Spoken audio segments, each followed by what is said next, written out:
reviews. Dragon Age. Has anyone who doesn't frequent the internet haven't heard of it? Well, for the uninitiated, it's a video game franchise starting with origins from BioWare that takes place in the rich fantasy world of Thedos, where your decisions often have weight, unlike other games who make the claim. And the world often hangs in the balance. Despite certain ups and downs within the franchise, it still remains popular. And you know what happens when you have an interesting and popular fantasy world? Well, some publisher comes along and wants to make a tabletop RPG out of it, of course, and that's what we're going to look at today, the Dragon Age role-playing game by Green Ronin Publishing. The basics of the Dragon Age role-playing game is that you play a character in the world of Thedos, mostly Ferelden, but more on that later. And unlike the video game, you're not limited in what origin you can choose from.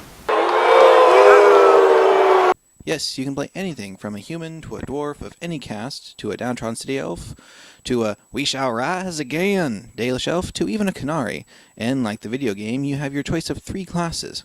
So you can play a warrior, a rogue, or have your elf or human be a mage. After character creation, you can go out on adventures, such as being a mercenary company that sells their services to the highest bidder, or playing the game with its bouts of intrigue and clandestine bloodshed.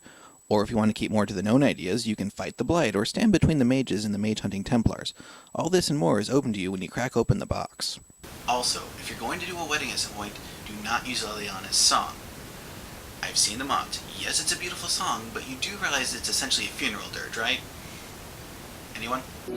No? 'Tis just me? As I have said in other games, the core mechanic is a simple one. Roll 3 6-sided dice, one of which must be a different color than the rest, and add your stat, skill focus, and any other modifier that might show up, always aiming to hit a target number or equal or exceed the opposed number of someone rolling against you. An interesting mechanic is the other colored dice, called the dragon dice. It has 3 principal uses. First, it is used to determine how well you succeed when such is called for. Second, it is used to break ties. And 3, it is used to generate stunt points. When any 2 dice roll doubles, whatever number the dragon dice shows is the number of stunt points generated.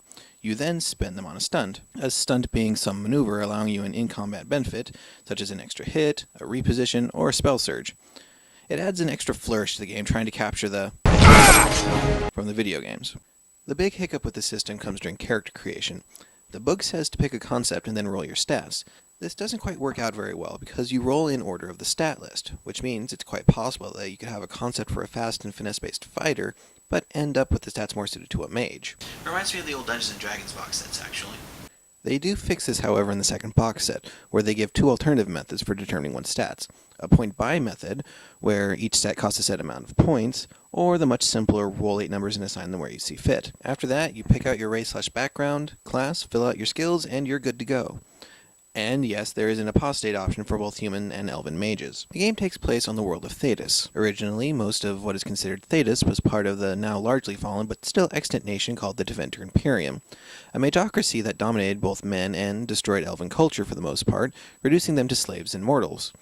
They ruled most of the land, and any land that wasn't part of the Imperium was called Thedos. As the Imperium lost territories through religious uprisings of the Prophet Andraste and other barbarian uprisings, more land became Thedos until, language being what it is, the continent just gained the name. It also provides a ready source of runes for the intrepid adventurer to explore. Interestingly, in the real world, Thedos stood for the Dragon Age setting, and was a placeholder name among the forums, until the creators of the game decided to run with it. The country most detailed is the nation of Ferelden, the place where the first video game takes place, and is the most culturally open and independent. The nation was founded by Calenhad Theron, who took the warring tribes and united them into one kingdom. For the most part, there are some Avar tribes in the mountains of the west that despise their lowland cousins. What makes Ferelden unique is their monarchy gains authority from the land-owning freeholders, whereas the other monarchies of Thedos have power come from the throne and go down. Also, Ferelden allows for the most upward social movement than other nations. One can start out a commoner, petition to become a knight, the lowest rank of nobility, and eventually work one ways up if they're so inclined. The other feature that makes Ferelden different is that it is one of the most culturally independent nations. It was never part of the Tevinter Imperium, though the Imperium tried, and thus doesn't have any cultural vestiges in it lingering about. This makes Ferelden a prime example of a culture that decided to civilize on its own and set its own definitions rather than having civilization forced on it from a conquering neighbor. Along with all that, we are also given a treatise on the basic 100-year age-structured Thedos calendar and the women-led religion of the Chantry, the religion based off the actions and teachings of Andraste, the bride and prophet of the human monotheistic god, the Maker, along with some race information on elves and surface dwarves. That pretty much sums up box set 1. After that, we have Box Set 2, where more parts of Thedas were said to be gone into, but we mostly get details on the dwarves of Orzammar. While interesting, this really didn't do it for me because despite being a sovereign city-state, it is still very much a part of Ferelden, and didn't really expand the world setting as much as I would have hoped. This is not to say we didn't get some interesting information. The rigid dwarven caste system is detailed, starting from the noble and going all the way down to the outcasts of the casteless, and we do get a good look at the polytheistic religion of the Dalish elves. Other nations are mentioned, and some character options for characters from those nations are given, but no great detail has gone into, leaving the world setting lacking in my estimation. Of interesting note, however, are the Qunari. While information on their islands is, of course, lacking, we are given a look at them culturally, how each member is only given a title, not a name, and how the Qun is both the way and not the way, and everyone has their place in nature. To go against the Qun is to thus go against nature, making one gray, becoming the traitorous Tal Vashoth. It can best be described as secular Buddhism, where the all strive together, but the individual is unimportant, only the whole matters. Also, conversion by the sword is their default method of proselytization. Magic in this world is also very interesting. With the nature of the divine not clearly defined, it is the mages who are the most supernatural when it comes to mortal magic. They heal, destroy, and are the most active in the spirit world of the Fade, the realms of dreams, spirits, and demons. Thought to be the passage to the Maker after death, the realm itself is by its nature subjectively perceived, but there are constants. Demons are the most active in trying to get access to the physical world, and thus pose the greatest danger, with mages being particularly vulnerable to demonic possession, because mages stand out the most in the Fade, being able to shape it and explore more than the dreams of other people. But when it comes to the death, even the spirits cannot say with surety what lies beyond the Fade. Overall, despite some lacking in the broader details of the world, Dragon Age is a very interesting world with some ideas that you don't typically see in most fantasy settings, at least not the most well-known settings, such as the vagaries of divinity and the Qunari as a whole. It's definitely worth exploring, and if you want more details, the game codices provided in the video games are readily available and can expand your storytelling options.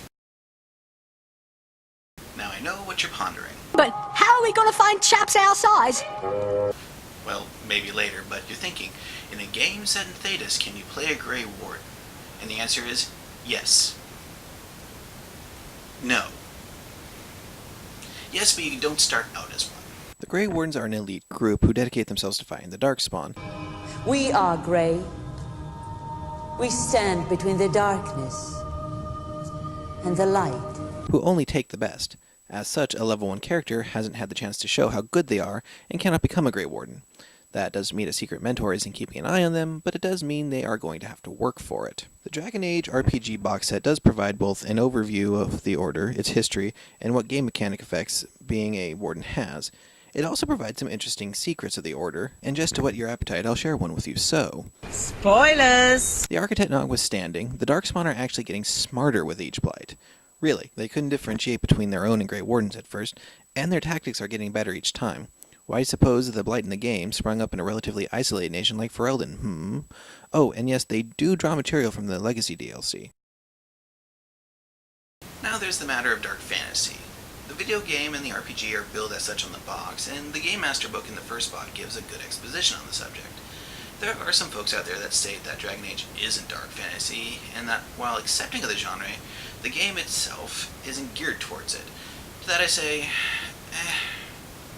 Dark fantasy is a fantasy setting where there's more ambiguity and morality with some horror elements, and overall it has a darker and grittier tone. Honestly, like many other things, dark fantasy comes in degrees, from the morally ambiguous, do I let them die or sell them into prostitution? How much XP for a first level commoner? To the horrifically terrifying, can't sleep, tentacles will eat me, can't sleep, tentacles will eat me. Ultimately, it falls to the Game Master to determine which degree to emphasize. Final Thoughts no Jutsu. The system itself, while not a light system, is easy enough to learn, but does require repetition to gain full proficiency. And as I said, the world and metaphysical nature of the world is interesting. We have the physical world and the spirit realm, but how they play into life and death is still a mystery. On the downside, however, is the lack of a full gazetteer. While we do have some interesting things, a base skeleton to work with would have been a boon. Hopefully in the next box set. Also is the wonkiness of the stat generation. While they do fix the issue in the second box set, if a group cannot buy both box sets at once, which is entirely possible, they're a bit out of luck until they can get the next one. All things considered, I give the Dragon Age role-playing game a 4 out of 5. While they fix the stat issue, the lack of fluff drags it down a fair amount. Still, a strong recommendation. Give it a look-see. Go. Go right now. Well, that's it for now, my lovelies. Until next time, as some of you may have noticed, I have an addition here at the Hamlet. You see, I don't get many visitors out here to the Hamlet. I'm so alone. So, dear old Dad decided to get me a butler. However, he scares me. If you look into his eyes, they're so empty and black. I call him Tim. I'm just glad I have a lock on my door. Until next time, fare thee well.